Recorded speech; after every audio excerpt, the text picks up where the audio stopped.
चलो जिलाधिकारी कार्यालय गाजियाबाद के तहत इंद्रपुरी में समाजसेवी हरीश रावत के नेतृत्व में प्रबुद्ध लोगों के साथ बैठक की। सभी ने एक साथ अवैध ओयू माफियाओं के खिलाफ गाजियाबाद जिलाधिकारी कार्यालय पर ज्यादा से ज्यादा संख्या में पहुंचने का संकल्प लिया। इस मौके पर पंडित ललित शर्मा ने बताया कि हम लोग लगातार छोटी बड़ी मीटिंग करके सोशल मीडिया के माध्यम से पैम्पलेट पोस्ट के माध्यम से लोगों में जागरूकता फैलाने का अभियान चला रहे। अगर प्रशासन को दिए गए समय अनुसार कठोर कार्रवाई अवैध ओयो होटल माफियाओं पर नहीं की जाती तो मजबूरी में हम सभी निवासी हजारों की संख्या में जिलाधिकारी कार्यालय गाजियाबाद पहुंचकर सरकार की छवि को धूमिल कर रहे अधिकारियों का पुतला ध्यान आकर्षित कर वह जिलाधिकारी कार्यालय का घेराव करेंगे। उसके बाद वहीं लोनी की जनता निर्णय लेगी कि धरना कब करना है, कहां पर करना है और आंदोलन को किस प्रकार से गति दी जाए। वैसे मुझे उम्मीद है कि इसकी नौबत वरिष्ठ सच्चे अधिकारी आने नहीं देंगे, पर अगर ऐसा नहीं हुआ तो हम लोग पीछे हटने वाले भी नहीं जब तक लोनी में अवैध ओयू माफियाओं को जड़ से खत्म नहीं कर देते। जब मैंने ये आंदोलन की शुरुआत की तो अकेला था, पर आज हजारों लोग इस आंदोलन का हिस्सा बन चुके हैं।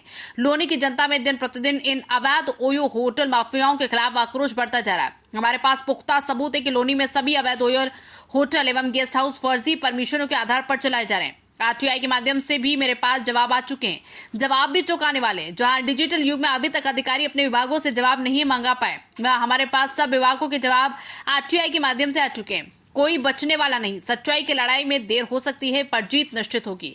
अब वो दिन दूर नहीं जब कोर्ट में इसमें सम्मिलित सभी को तलब किया जाएगा और इतनी बड़ी लापरवाही बरतने के लिए कार्रवाई भी होगी। जारीकर्ता पंडित ललित शर्मा, जिला उपाध्यक्ष किसान मोर्चा गाजियाबाद एवं आंदोलन संयोजक। आज आपकी महापंचायत क्या कहेंगे? देखिए, महापंचायत हमने रखी थी लोनी के हजारों लोगों के साथ वार्ता करने के लिए कि ओयो होटल और गेस्ट हाउस जो लोनी में सैकड़ों की तादाद में खोल दिए गए हैं वो कैसे बंद हो, क्योंकि यहाँ सारे अवैध हैं। किसी पे जीडीए की परमिशन नहीं है, किसी पे फायर की परमिशन नहीं है, किसी पे कुछ नहीं है, पर उसके बावजूद भी लगातार 40 दिन से हम प्रोटेस्ट कर रहे थे। आज 41वें दिन महापंचायत थी। 5 दिन तक पुलिस वाले हमें घुमाते रहे। पुलिस वालों ने अपनी पूरी निकम्मापन दिखाया। उन्होंने हमें कहा परमिशन दे रहे हैं, फिर मना कर दिया। जो हमारा बाबावती पैलेस था जिसमें हमारी पंचायत होनी थी, जिसके सामने अब हम बारिश में खड़े हैं, उसमें क्या कहते हैं महापंचायत में इन्होंने कह दिया बैंक मेरे पे दबाव, मेरे पे रिकॉर्डिंग है कि मेरे पे किसी का दबाव इतना तगड़ा है कि या तो बदमाश का होगा या अधिकारियों का होगा या किसी नेता का होगा। दबाव इतना तगड़ा है कि मैं नहीं दूंगा। कर दिया। मैंने एसएसपी साहब को, इंस्पेक्टर साहब को कहा कि आप मुझे रोड की दे दो, सामने पार्क है पार्क की दे दो। क्या लगे जी नहीं, उसके लिए नगर पालिका जाओ, उसके लिए आ जाओ, जबकि आज से पहले ऐसा कुछ नहीं हुआ। तो इन्होंने पंचायत रोकने के लिए बहुत कोशिश की गई और कुछ लोनी में एक और षड्यंत्र कर दिया गया। वो क्या कर दिया गया? भारतीय जनता पार्टी की जो तिरंगा यात्रा है, वो तिरंगा यात्रा पूरे जिले में और पूरे उत्तर प्रदेश में सुबह है। वो 11 बजे का टाइम था पहले इसका भी, और वो गाजियाबाद भी निकल गई, मोदी नगर भी निकली, मुरादनगर भी निकली। सिर्फ लोनी में ही उसे 4 बजे का कर दिया गया। ठीक है, वो लोनी के लिए ये गलत बात है। जिसने भी ये किया वो गलत किया। उन्हें ये सोचना चाहिए था कि लोनी में सबसे पहले हमारा काम है लोनी को साफ करना। हम लोनी को साफ कब करेंगे?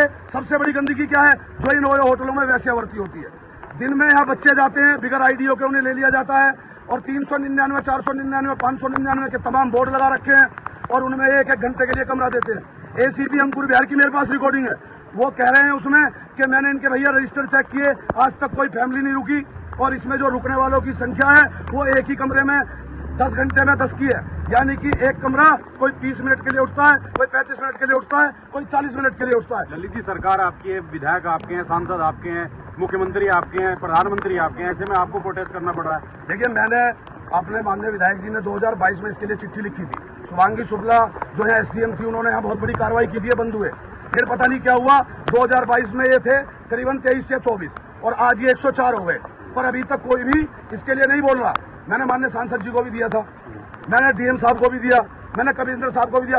आपको एक हंसी की बात बताता हूँ। मुख्यमंत्री साहब जी के यहाँ से जब डीएम साहब के कार्यालय आया मेरा पत्रक जांच के लिए, तो डीएम साहब ने क्या जवाब भेजा है कि नगर पालिका की जिम्मेवारी बनती है। अरे नगर पालिका तो वेस्टेज का काम करेगी, उसका जो गंदगी होगी उसे निकालने का काम करेगी।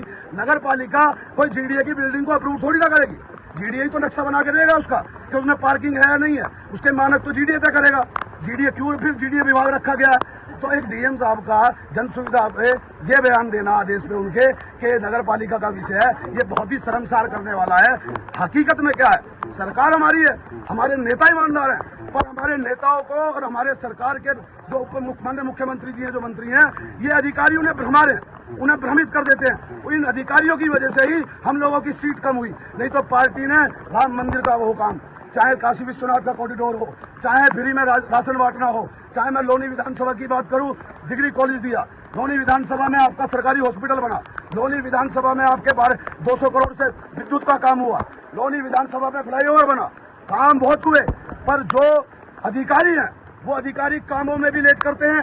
जैसे मैं हॉस्पिटल की बात करूं तो हॉस्पिटल का काम अभी तक पूरा नहीं हुआ, जबकि लगभग 1 साल होने को आ गया है उसका उद्घाटन हुए। अच्छा ललित जी, मैं बात करूं लोगों से, मैं पूछना चाहूंगा, एक आरोप लग रहा है ललित जी के ऊपर कि लोगों से ललित जी चंदा लेकर इस पूरी मुहिम को चला रहे हैं। आप लोगों से कितनों से ललित जी ने चंदा लिया? कोई अफवाह है ये, किसी से कुछ नहीं लिया गया, कोई अफवाह है ये, सिर्फ हमारे आंदोलन को कमजोर करने के लिए ये अफवाह फैलाई जा रही है। ये एक ललित जी का ही थोड़ी काम है, ये तो सारे समाज का काम है। हमारे पास भी बहन बेटी है।